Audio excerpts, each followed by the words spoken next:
বীরভূমের ইলামবাজার ব্লকের ধরমপুর অঞ্চলের সুনুট গ্রামে মধ্যরাতে ভয়াবহ অগ্নিকাণ্ডে সর্বস্ব হারালো একটি পরিবার। তপন বাগদির বাড়িতে আগুন লেগে বসতবাড়ির রান্নাঘর, গৃহপালিত পশু, আসবাবপত্র, গুরুত্বপূর্ণ নথিপত্র এবং সোনার অলংকার পুড়ে ছাই হয়ে যায়। ঘটনায় এলাকা জুড়ে তীব্র চাঞ্চল্য ও আতঙ্কের সৃষ্টি হয়েছে।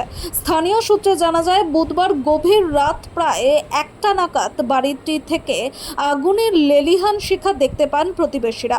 দ্রুত বাড়ির দরজা ভেঙে পরিবারের সদস্যদের বাইরে বের করে আনা হয়। ফলে বড়সড় প্রাণহানি এড়ানো সম্ভব হলেও মুহূর্তের মধ্যে আগুন গোটা বাড়িতে ছড়িয়ে পড়ে। পরিবারের চিৎকার শুনে গ্রামবাসীরা আগুন নেভানোর চেষ্টা করলেও আগুনের তীব্রতার কাছে তা কার্যত ব্যর্থ হয়। খবর পেয়ে ইলামবাজার থানার পুলিশ ও দমকল বাহিনী ঘটনাস্থলে পৌঁছে দীর্ঘ চেষ্টার পর আগুন নিয়ন্ত্রণে আনে। ঘটনার কারণ নিয়ে ধোঁয়াশা থাকলেও ক্ষতিগ্রস্ত পরিবারের দাবি, এটি নিছক দুর্ঘটনা নয়। তাদের অভিযোগ, রাতের অন্ধকারে দুষ্কৃতীরা পরিকল্পিতভাবে বাড়িতে আগুন লাগিয়ে পালিয়ে যায়। যদিও এখনো পর্যন্ত থানায় কোনো লিখিত অভিযোগ জমা পড়েনি, তবে শীঘ্রই অভিযোগ দায়ের করা হবে বলে জানিয়েছে পরিবার। ঘটনার পর গ্রাম জুড়ে শোকের ছায়া নেমে এসেছে।